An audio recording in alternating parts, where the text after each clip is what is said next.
How's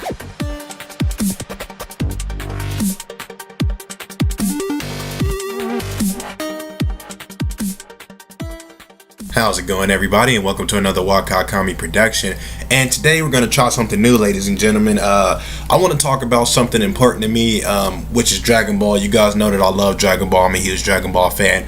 But essentially, what I want to talk about is its importance to like working out, essentially training. How important it was to, I think, the kids of our generation who grew up with Dragon Ball, how it influenced us, to actually want to work out and actually go to the gym, and even beyond that, to be a better person. So I think to begin the discussion about that, we just need to look back. Essentially, Dragon Ball, one of the big staples of it has always been training, and not necessarily just your body, even though you can say that, they were big meatheads, and, the whole point was to work your body out and get stronger.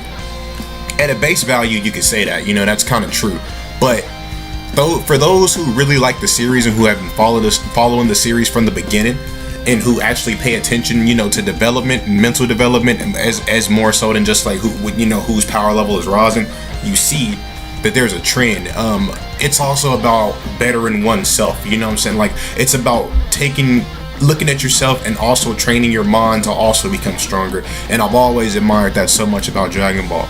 And I think that has had an extremely huge part, because as we grew up and we watched things like Goku and Krillin train, we watched Gohan train with a master like Piccolo who was seemingly evil on the outside, but really he was only doing it for the future of the earth.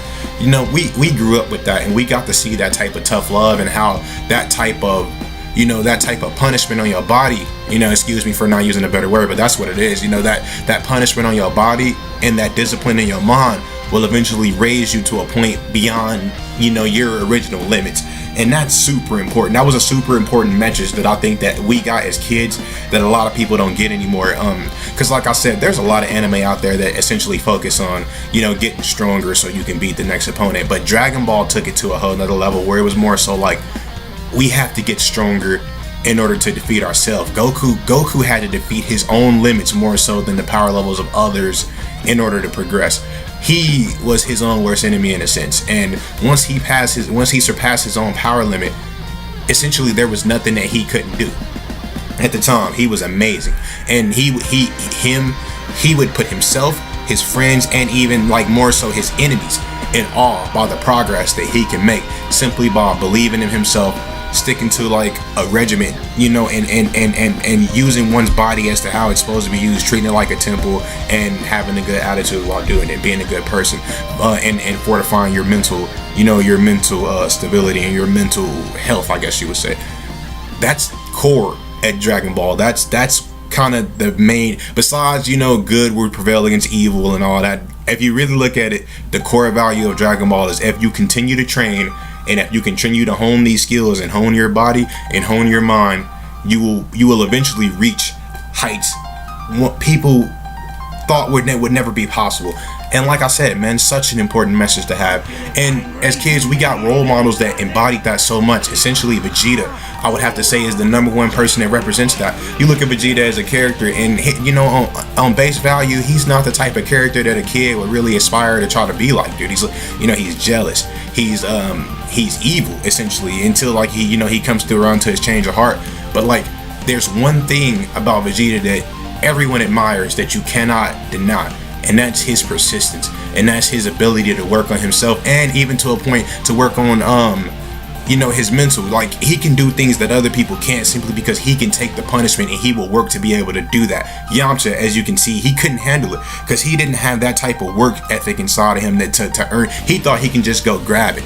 Vegeta knew you can't just go grab it. He knew, if I wanted to reach 500 times gravity, what do I have to do? I have to start at 10 times gravity and work myself up. And you can look at, like I said, Vegeta being the perfect role model, you can look at him, but his job has always been, I'm gonna be better than Kakarot. I'm gonna be the best. And that's the best motivation that you can have, in my opinion, to keep moving forward. And he passes that motivation on to his son, which is extremely, that's what a good father should do. On top of that, the whole spirit of Dragon Ball, you can look at all the characters and you see they all have something that they train and that they fight towards. They all have motivations that keep them going. And that's an important thing that we were taught when we were young by Dragon Ball too, was you always have to have something that motivates you and keeps you going forward.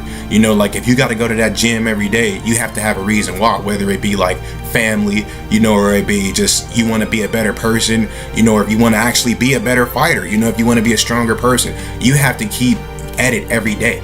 You know, and Dragon Ball taught us that too. And like I said, Vegeta embodies it the most in my opinion, but everybody in their own way embodies it.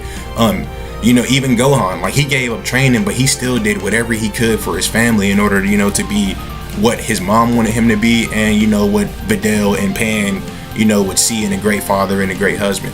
And all that started, you know, all Gohan's mental fortitude and his ability to, you know, adapt to situations and either train his mind or his spirit, you know, or his body. But you know, his ability to do that started with his foundation with Goku and Piccolo, and how, you know, they trained him every day in mind and in body. He had to train harder than any kid probably would have ever had to train ever at that point in time. And of course it's an anime, you know, so of course that's definitely stretching it, because no kid should ever have to work as hard as Gohan did.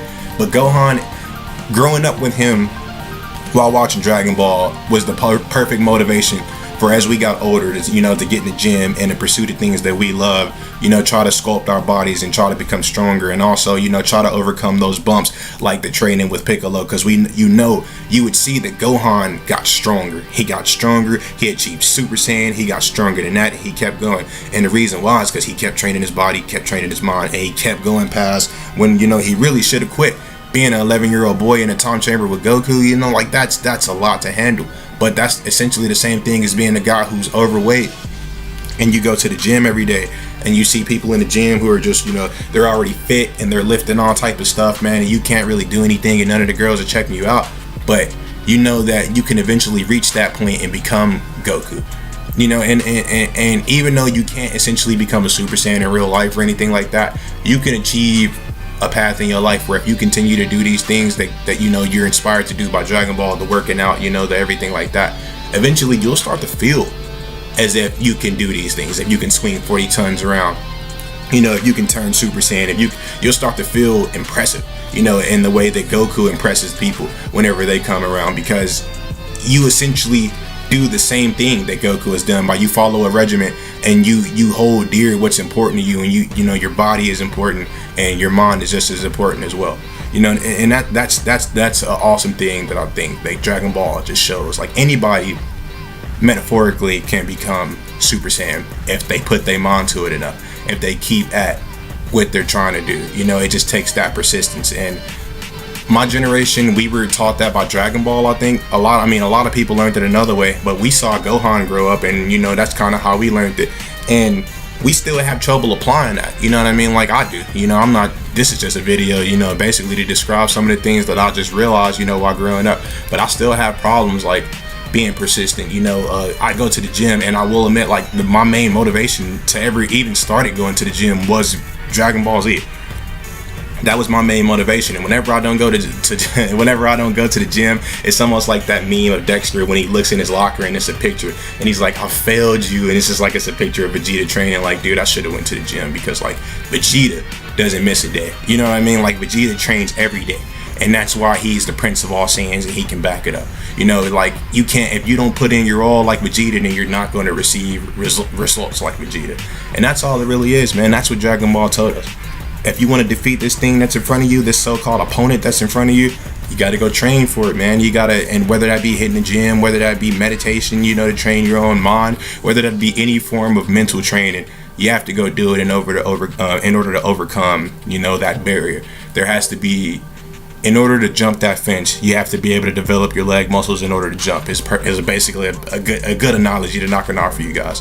So I just wanted to bring that to you guys today. Just like, whenever you watch Dragon Ball, you know, just watch it and just appreciate the fact that these characters, where they are, was not given to them. They are, you know, like where Goku is, how he's among the gods, and Vegeta's among the gods now. He earned that, you know. He earned that, and through training and through perseverance. And we as humans, if we just look at Dragon Ball as essentially, if we look at it like an influence, and if we look at it as inspiration, we all can do what Goku does, man. It just takes that spark. And I just want to commend Dragon Ball for just being about, having that inspirational message at its core. Just train yourself, train your body, train your mind, and essentially you can achieve anything that's set before you. So this video is about Dragon Ball and working out essentially, but it transcends so far. It transcends so far as to how Dragon Ball's philosophy can help out your life. But if you guys really liked the video, I just want to thank you guys for watching. It was a topic that I felt I really wanted to talk about. So if you guys watched it, like I said, thank you so much. Follow YoungKami93 on Twitter, and also follow me on Facebook at Wakai Productions. Like and subscribe. Thanks.